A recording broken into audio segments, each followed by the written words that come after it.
Allez, on est de retour, dernière période de cette émission. Il nous reste une petite, 20 petites minutes à passer ensemble. Et un nouveau point dont on voudrait s'entretenir avec vous. Oui, on va parler de Haller, Sébastien Haller, Mister Record. Et cette question LGT, ben oui, je vous la pose tout de suite. Haller est-il actuellement le meilleur attaquant d'Europe? Et ben vous allez pouvoir vous exprimer dans quelques instants. Je vous donnerai le top départ. Voilà, Sébastien Haller, impossible de passer une semaine sans parler de ses exploits et de ses performances. Voilà, il les empile, les performances. Mardi, il est entré encore dans l'histoire. Voilà, Sébastien Haller qui établit 2 records en 3 matchs disputés en Ligue des Champions. Qu'est-ce que vous pensez des statistiques folles de notre attaquant vedette? Ben justement, c'est magnifique pour Sébastien Haller qui là montre la plénitude de son potentiel. On sait que c'est un joueur talentueux, mais il est passé par des moments difficiles à West Ham avec une grosse concurrence qu'est la concurrence de Michail Antonio. On ne lui a pas donné carte blanche, on ne lui a pas donné toute la confiance. Et je pense que là, c'est un pied de nez à l'entraîneur de l'époque de West Ham, au staff de West Ham, aux dirigeants de West Ham. Aujourd'hui, il a pu avoir une renaissance grâce à l'équipe nationale de Côte d'Ivoire. Car il faut le dire, c'est pratiquement son arrivée au sein de nos Pachi Dream qui lui a donné un second souffle. Et aujourd'hui, on est fiers de dire que véritablement, il survole l'Europe aujourd'hui. D'Angeles. Oui, tiens, c'est normal parce qu'il est en pleine forme. Au niveau de l'Ajax, l'entraîneur, les dirigeants, les joueurs lui font confiance. Et puis, le système de jeu là-bas correspond bien à notre Sébastien Haller. Donc, c'est tout à fait normal de le retrouver en pleine forme. Il a parlé de son passage à West Ham, oui, avec beaucoup de difficultés. Mais là-bas, on sent qu'il est épanoui dans le collectif. On joue pour lui et ça permet à Haller de se mettre en évidence. Et vous, Jean-Philippe? Ouais, 26 ans, c'est l'âge de la maturité pour un attaquant dans le football. Vous savez qu'au niveau du football, il y a des âges de transition. Et à 26 ans, pour un attaquant, c'est l'âge où il doit tout exploser. Je pense que à l'heure à l'Ajax, cela a coïncidé, concordé. Et puis finalement, je dirais que les deux se sont alignés. Parce qu'il évolue dans une formation qui est très offensive, une formation qui contrôle le jeu, qui contrôle le ballon. Et quand c'est comme ça, l'attaquant se procure énormément d'occasions. Sébastien Haller, je pense que c'est un garçon qui a toujours été en confiance. Sauf que quand il jouait du côté de l'Angleterre, au sein de la formation de West Ham, c'est une formation qui n'était pas dominatrice. Et donc, il était plus appelé à faire des tâches défensives que des tâches offensives. Il a réalisé quand même de belles choses là-bas, mais ce n'était pas suffisant pour passer un cap. C'était peut-être la seule tâche d'ombre dans son palmarès actuel, parce que soit à Utrecht, à Francfort et aujourd'hui à l'Ajax, il a toujours réalisé de très belles choses. D'accord. 27, 21, 59, 93, 99. Haller est-il actuellement le meilleur attaquant d'Europe? Eh bien, n'hésitez pas, appelez-nous pour vous exprimer. Alors, qu'est-ce que ça vous fait de voir un attaquant ivoirien réaliser ses performances au niveau de cette compétition? C'est énormément de plaisir.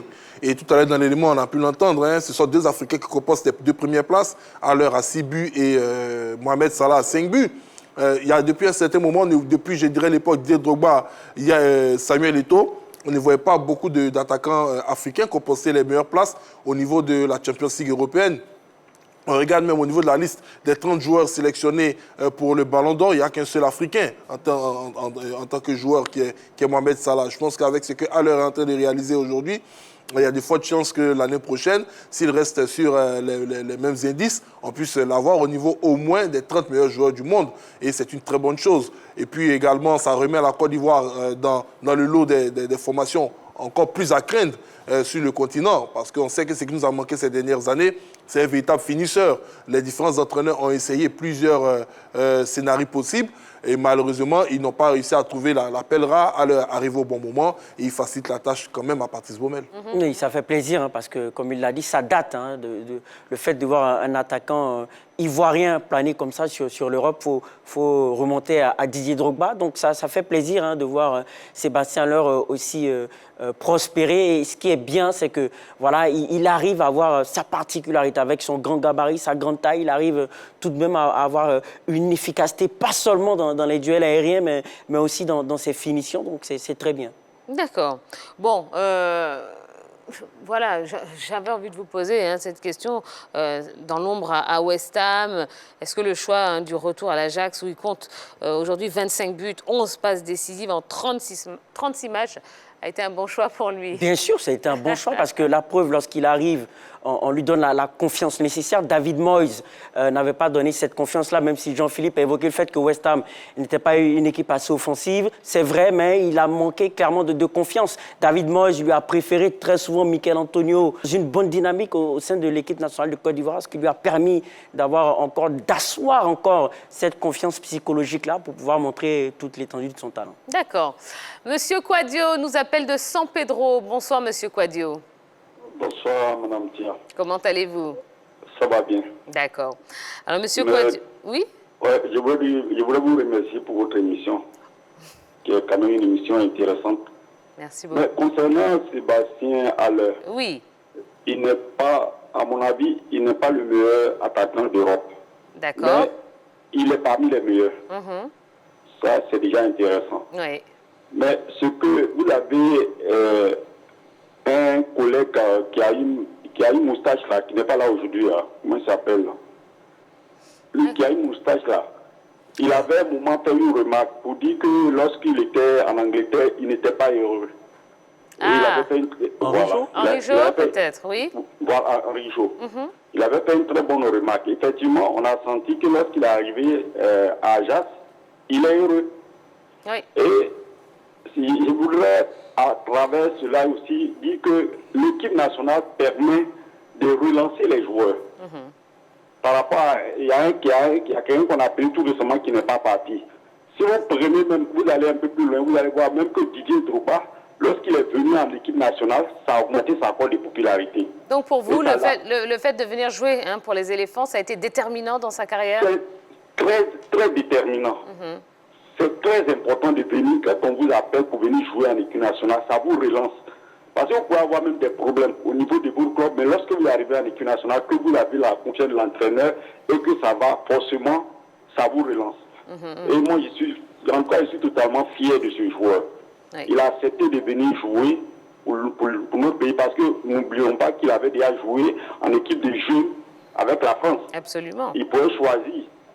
Même Drogba, Drogba qu'on a dit aujourd'hui, Drogba, à un moment donné, pouvait même aller choisir jouer pour la France. Mais c'est des gens qui ont accepté quand même de venir défendre les couleurs de la Côte d'Ivoire. Et Drogba, qu'est-ce qu'il n'a pas eu? Il a tout eu. Il a connu tout. Donc c'est un peu ce que je voudrais dire. C'est une très bonne chose qu'on ait un Ivoirien qui soit à ce niveau. On ne va pas dessus dire non, parce qu'il commence à marquer beaucoup de buts, il est le meilleur attaquant d'Europe. Non, il n'est pas le meilleur, mais il est parmi les meilleurs en ce moment précis. Et c'est ce qui est intéressant. D'accord. Je vous remercie. Merci beaucoup, Monsieur Kouadio. Merci. Bonne soirée à vous.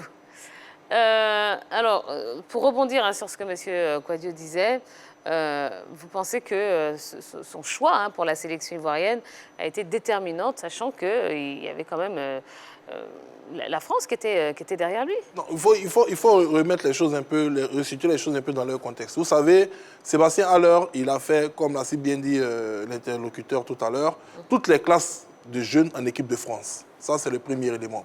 Le second élément, c'est qu'il est arrivé un moment où, en France, il y avait une grosse interrogation sur le successeur d'Olivier Giroud. Ouais. Et beaucoup d'observateurs français voyaient en Sébastien Haller quand même un potentiel successeur. Sauf que Sébastien Haller, il n'avait pas une grosse cote au niveau de la France. On estimait qu'il était lent, d'autres estimaient qu'il n'était pas technique. Bon, moi, je n'ai pas le même jugement qu'eux. J'ai toujours trouvé que le garçon, il avait quand même une bonne maîtrise de la balle. Monsieur Meledge nous appelle de Dalois. Bonsoir, Monsieur Meledge. Bonsoir, Tia. Bonsoir à tous, ça va? Bonsoir. Voilà, oui, ne vous aventurez pas avec les prénoms de tout le monde, sinon on ne va pas s'en sortir. Alors, Monsieur Meledge, Haller est-il actuellement le meilleur attaquant d'Europe? Selon moi, il n'est pas aussi le meilleur attaquant du monde. D'Europe. Voilà, d'Europe. Il fait un parcours extraordinaire cette année. Voilà, il fait un parcours extraordinaire. Selon moi, il vient vers les grands pas des meilleurs joueurs d'Europe. Voilà, il a juste à s'améliorer. et ça ira. Mais vous avez vu quand même, il est entré dans l'histoire. 6 buts en 3 rencontres en Ligue des Champions, 2 passes décisives. Bon, qui est meilleur que lui alors, s'il n'est pas le meilleur? Non, actuellement, il n'y a personne, mais on ne peut pas juste juger à mettre parce que la Ligue des Champions, c'est une compétition qui finit après la finale. On ne peut pas se proclamer en tant que meilleur attaquant d'Europe. Oui, mais bon, en championnat aussi, hein, je veux dire, il est loin d'être muet, Sébastien Haller. En réalité, pour ce que je comprends de l'intervention de nos différents interlocuteurs, il parle de la qualité intrinsèque des attaquants. Sur la qualité intrinsèque, c'est clair que ce n'est pas le meilleur attaquant d'Europe. Mais sur les chiffres, sur les faits, c'est le meilleur buteur de la Ligue des Champions. Donc, partant de ce fait-là, on peut estimer que oui, c'est le meilleur attaquant d'Europe. D'accord. Voilà. Didier Drogba était très élogieux après le but de Sébastien Haller mardi soir. Qu'est-ce que vous avez pensé de ses commentaires? Allez, ballon. Alors... Oui, c'est très bien de savoir que voilà, il suit ses cadets, qu'il est là aussi pour les appuyer, pour adresser des mots d'encouragement. Mais voilà, c'est très bien. D'Angeles. Tiens, moi je pense que c'est très bien. Il joue son rôle de grand frère parce que on a passé une vidéo une fois ici où je pense que Drogba, il a dit le petit Drogba à Sébastien Haller aujourd'hui, voit comment le garçon évolue. Didier Drogba lui donne des conseils. Je pense qu'il joue son rôle de grand frère parce qu'il sait que Sébastien Haller a des qualités, c'est un grand joueur, il a de l'avenir. Voilà, il peut être un peu comme son coach.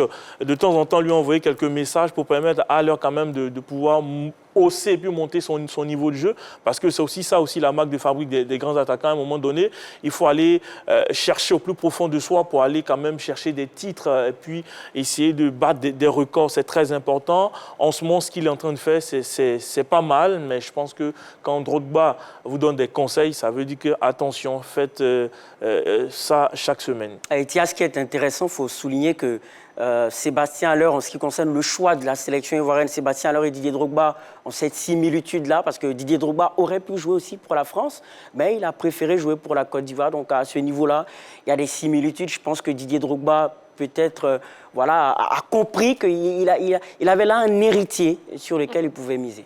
Alors, il a fait ses preuves, hein. Là ce sera, vous allez répondre ça rapidement, il a fait ses preuves aux Pays-Bas, en Allemagne. Pourquoi, selon vous, il n'a pas explosé en Angleterre alors? Ce que je dis, c'est le choix d'abord du club. Hein. C'est le choix du club parce que West Ham, ce n'est pas un grand de l'Angleterre. Tout à l'heure, Ballot parlait de l'attaquant qui lui était préféré. Mais moi, je dis toujours, quand on regarde cet attaquant-là, Michael Antonio, il suffit tout simplement de regarder le nombre de buts qu'il marque par saison pour se rendre compte que West Ham, ce n'est pas une formation qui favorise également ces différents attaquants. Donc moi, je pense qu'à l'heure aujourd'hui, sûrement qu'il va repartir dans un grand club. Il a annoncé du côté du Borussia Dortmund pour remplacer Erling Haaland. Et je pense que ça va aller comme ça avec d'autres clubs du côté de l'Angleterre. Sûrement, s'il évolue dans une formation à vocation offensive, il va exploser, peu importe le championnat dans lequel il se trouvera. D'accord. Alors, parlons d'Angleterre. L'un de ses représentants était sur le pont aujourd'hui et c'est Manchester United. On rappelle que Manchester United s'est imposé face à l'Atalanta Bergame 3-2. Est-ce que vous pensez que sa performance face à l'Atalanta était logique? En difficulté aujourd'hui, cette victoire va donner de la confiance au groupe d'Ole Gunnar. Après, Liverpool, gros calibre. Mohamed Salah, on a vu ce qu'ils ont réalisé en Ligue des Champions. Donc ce match-là, vraiment, sera très, très déterminant. Après, est-ce que Manchester sera capable encore de pouvoir hausser son niveau de jeu? Parce qu'on sait que Liverpool, ça va vite. On presse haut un peu dans le style de l'Atalanta Bergame. On ne donne pas assez de temps à l'équipe en face de réagir. Donc ce match-là peut être considéré peut-être comme un match référence pour la formation de Manchester United aujourd'hui. Et puis, ils vont essayer de s'appuyer dessus, surtout avec Cristiano Ronaldo, qui voulait à tout prix marquer ce soir. Il a marqué donc contre Liverpool, ça sera chaud. D'accord. On va vous donner tous les résultats de cette soirée Ligue des Champions. Alors, dans le groupe E, l'FC Barcelone s'est imposé 1-0 face au Dynamo Kiev. Et puis, le Bayern Munich a écrasé le Benfica 4-0. Alors, dans le groupe F, Villarreal a battu les Young Boys de Berne 4-1. Manchester United a battu l'Atalanta Bergame 3-2. Dans le groupe G, le RB Salzbourg s'est imposé face à Wolfsburg 3-1. Lille et Séville se sont neutralisés sur un score nul, 0-0. Et puis, dans le groupe H, Zenit Saint-Pétersbourg, Juventus Turin 1-0 pour la Juve. Chelsea a écrasé Malmö 4-0. Et puis c'est tout. Et ben voilà. Et ben voilà. Rapidement, non, commentaire. Félicitations aux Blues, Ouais. parce que pour l'instant, ça fonctionne bien. Voilà, Et le Bayern Munich qui reste à machine infernale, voilà, bravo. d'accord. Et vous? Non. Tout va bien? Les favoris se sont imposés, je pense. Voilà. Bon, vous savez que généralement, les mercredis, on vous propose un bizarroïde. Pas de bizarroïde aujourd'hui. On avait plutôt envie de terminer sur des images un petit peu plus glamour de notre Marie-Josée Tallou, la sprinteuse ivoirienne. Après les efforts, profite de ses vacances en Tanzanie. Et ça se voit. Et puis, moi, j'aime bien terminer comme ça l'émission sur... Oh là là, que c'est beau. Le terme glamour est bien adapté. Ouais, ça donne envie, ça donne envie d'y être. Voilà, nous aussi, on ira en vacances. Bientôt. Bon, ça y est. Je vais siffler, tiens. Allez, c'est la fin de ce numéro de la Grande Team. Merci à la team, merci à vous, chers téléspectateurs. Vous êtes au top, comme d'habitude. On n'a pas fini la semaine, non. On va se retrouver demain, même heure, même endroit, c'est-à-dire à 20h30 sur la 3 pour un nouveau numéro de la Grande Team. D'ici là, passez une excellente soirée et soyez prudents surtout, c'est très important. Allez, bisous. Bye bye.